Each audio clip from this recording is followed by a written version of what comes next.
I'm your friend, Dr. Charles Apoki. I want to do a video on the subject matter of becoming iconic.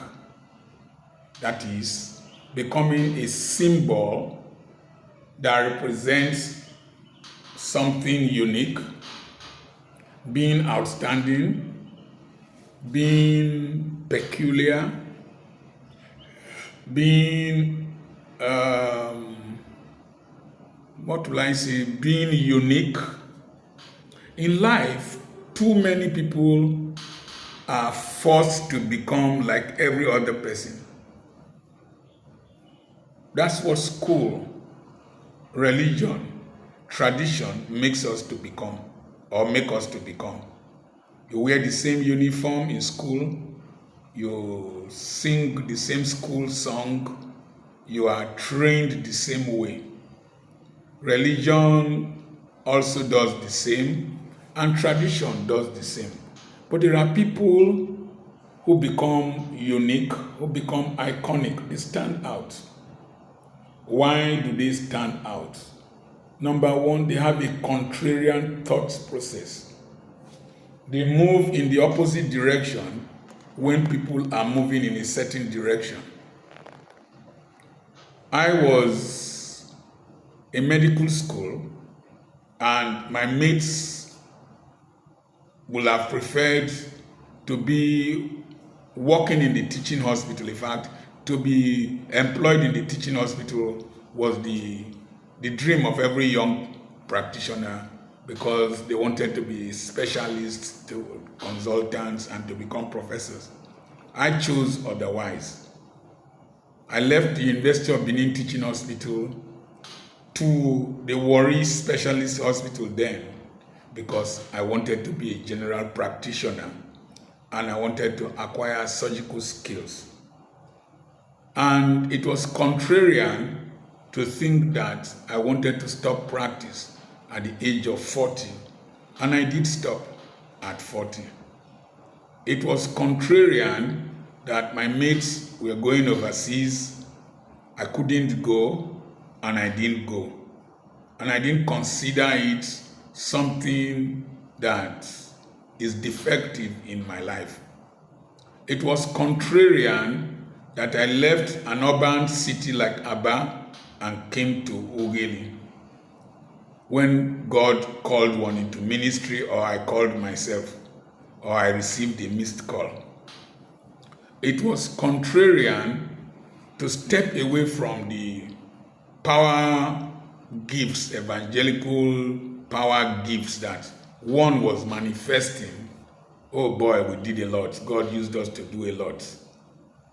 Testimonies, manifestation of the gifts of the Spirit. To concentrate on the teaching ministry that was not attractive, but I considered it to be very meaningful and enduring. And to leave Aba, a commercial city, come to Ughelli. I started a church. It was contrarian to tell my members to go away, that I didn't want them again. And when they refused to go, I decided to hand them and myself over to a denomination, the Church of God Mission. And I'm now a member in the church where I was general overseer, and they use my building as the church. So I have a contrarian thought process. In Nigeria, the tendency is for husband and wife to wear the same color of clothing, the same material of clothing. I don't do that with my wife. She wears her own, I wear my own. We're not school children. It is contrarian for me, being the husband and the head of the house, to leave the financial aspect of our businesses and everything to my wife and live my own life. Contrary, I don't think the way most people think. And if you think the way most people think, you will just be like them. You will just get lost in the crowd. It is when you think differently and behave differently that you become iconic. You don't just think differently and behave differently because you are a deviant or because you are a radical. No. It is an inner design in you. Say, before the Lord formed you in your mother's womb, He knew thee and set you apart. You are God's workmanship, created in Christ Jesus to do good works prepared for you in advance. It is in this pursuit of the reason for your existence. You are purpose clothed with flesh. There is a special design for you that is not for your neighbor, it's not for your classmate, it's not for your twin brother, it's not for your father, it's not for your mother. It is specific to you. I am myself. I'm different from my children, different from my wife. In fact, because of this difference in the pursuit of purpose, I quarrel a lot with my wife. I disagree a lot. If you see a man of God that tells you that he has never quarreled with his wife, it's either two of them are foolish, or one is foolish, and the other one is manipulating the foolish one, or imposing his concepts on him, on her, or two of them are foolish, or the person saying that he has never quarreled with his wife is deceptive. Because I have conflict. There are things my wife will want me to do that I don't want to do. There are things I want to do that will not agree with her perception about life. When I started doing this Facebook and social media stuff, my wife was very angry, very, very angry with me. She felt that it was taking too much of my time.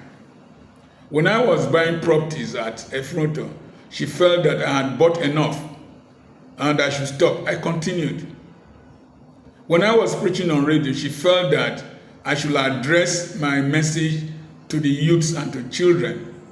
But I felt that it is parents that need to determine which school their children will go to.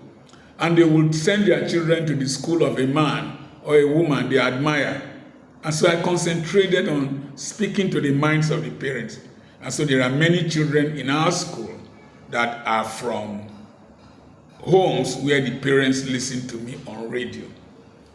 My mates were struggling to go to America to do ministry.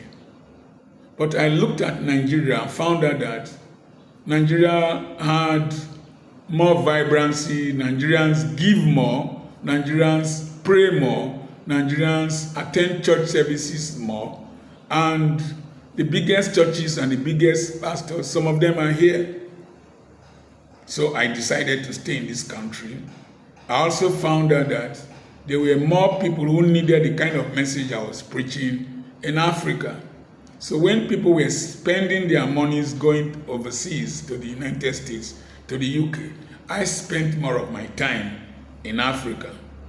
So there is this, my contrarian thought process, and not following the crowd.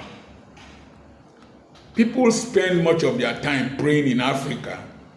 I spend more of my time meditating.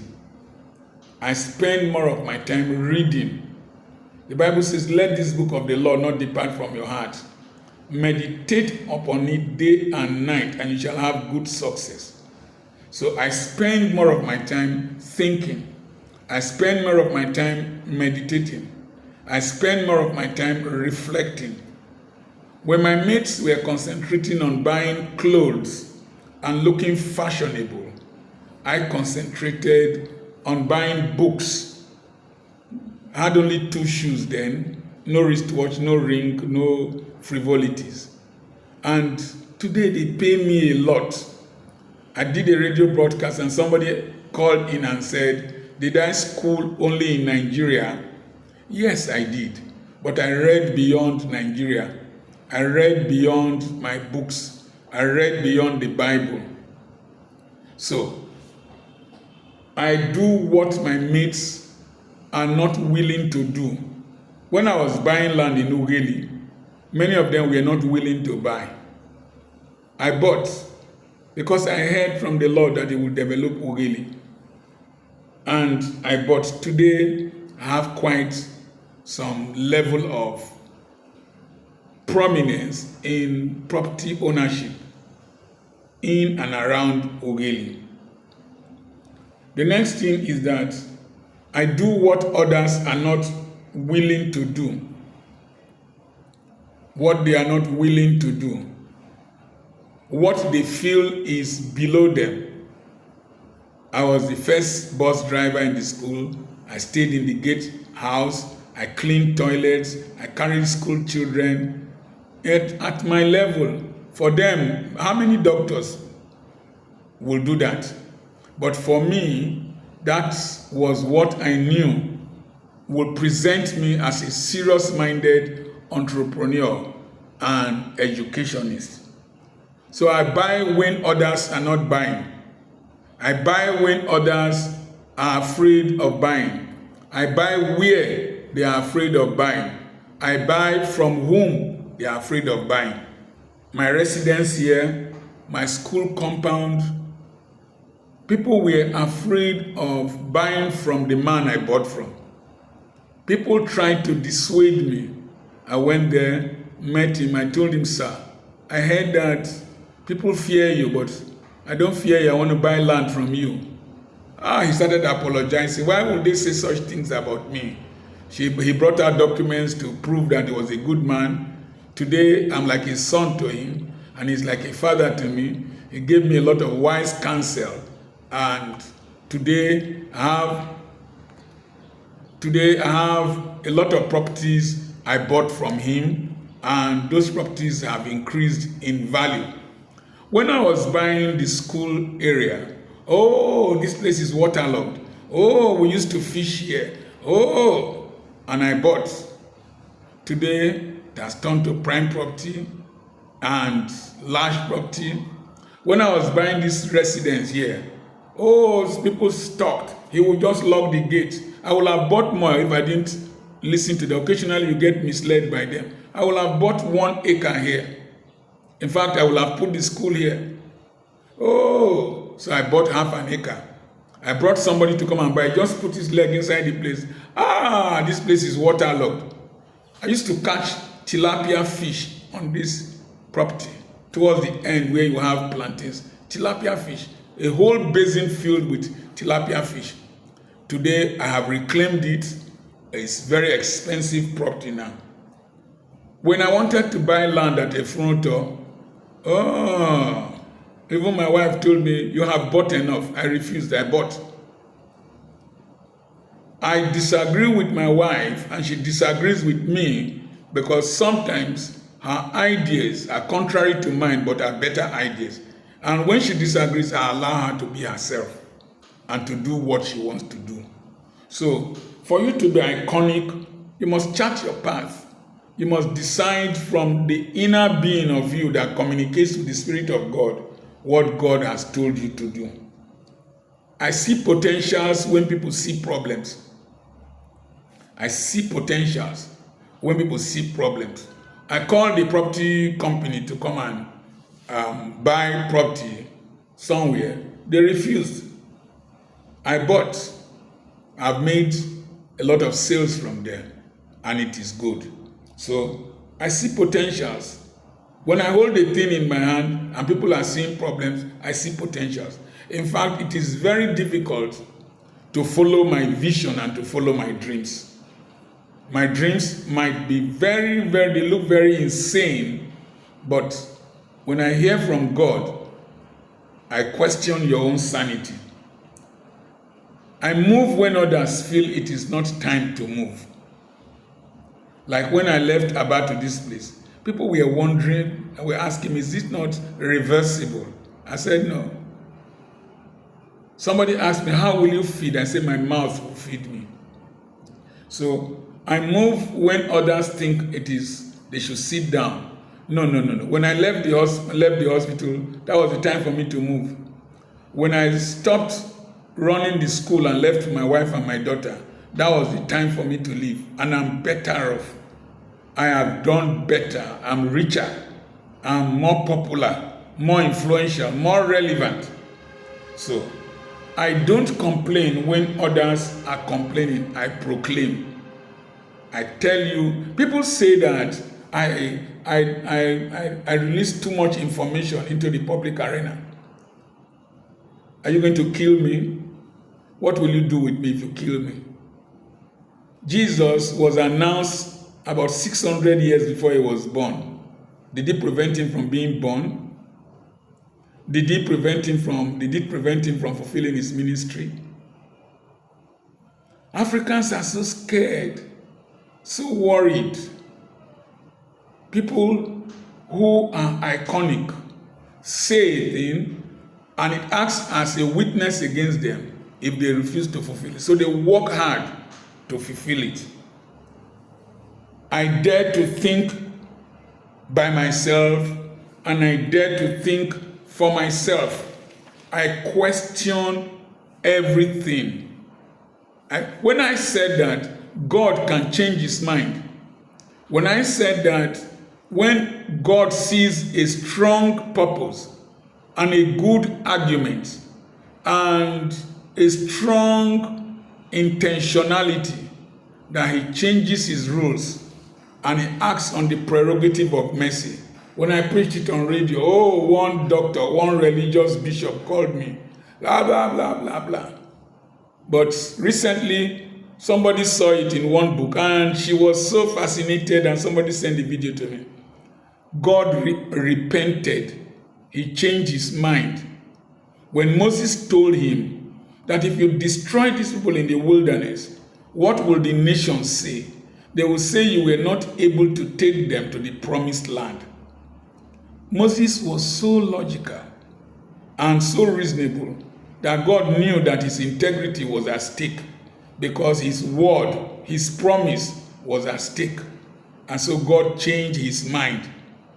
But I must thank God for Moses, that Moses was not an opportunist that would have wanted God to raise a new nation out of him instead of Abraham. So, when it was in the time of Ruth, God changed his mind concerning his pronouncement upon Moabitesses. When it got to the time of Hannah, Hannah prayed, and God that shut his womb changed his mind and remembered her. God can change his mind when your intentions key with his purposes, even though in conflict with his word.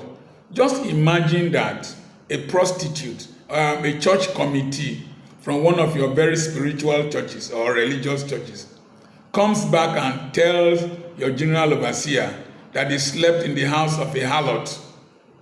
Would you take them seriously? Won't you send them for HIV test? But this harlot, when the walls of Jericho crumbled, the house of the harlot, the portion of the house of the harlot did not crumble. And she eventually married Salman. And out of that lineage, Jesus Christ, Boaz, David, and the rest of them came out from a harlot. So, when I was sharing these things, people, they attacked me. When I was talking about wealth creation, people attacked me. When I was talking about the concepts that we held dear, people attacked me. But today, all the prominent preachers are now following or re-echoing what one has said many, many years back. When my lawyer sees them, he will send the videos to me. And I've been sharing them, but I remain neutral. So, dare to challenge thought processes. Okay, the woman with 5 husbands that Jesus met in John chapter 4 in the well of Sychar. Is it possible that she was not the bad person? Is it possible that husbands in that town are very unfaithful, men are very unfaithful and irresponsible? Why was she getting men when it is difficult for good people to get husbands? If she was such a bad woman with bad reputation, why did the whole village follow her out to go and see what the person that told her all she has ever done? She must have had a reputation. She must have been somebody who does not tell lies, somebody who is respectable, even though history has been unfortunate against her.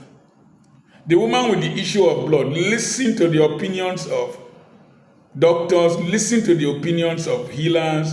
If she had listened to the opinions of custom and religion, she would not have dared to touch Jesus. She thought otherwise. She set her agenda. The reason you have not done well in life, the reason you have not been iconic, the reason you have not been symbolic, the reason you have not remained distinctive is that you are not afraid to be, you are so afraid to be different. You are so afraid to offend people. You are so afraid to take your stand. You are so afraid to think differently. You are so afraid to be yourself. You have always tried to be other people, and you have ended up being nobody. If you must be somebody, dare to think for yourself. Dare to think by yourself. Dare to act on your inspirations. Act on the intuitions that come into you that coincide and align with the plans of God. If you are to be iconic, seek ye first the kingdom of God and his righteousness, and every other thing that shall be added unto you. Think about making the lives of other people better. Think about making the lives of other people shine. Think about making the lives of other people make meaning. And you will discover that you will remain in their memories and you will remain iconic. I remain your friend, Dr. Charles Apoki. Please subscribe to this channel, share with others. There are many of you who watch these videos. You have not subscribed. Subscribe to this channel so that when I make any post, you are among the first persons to see.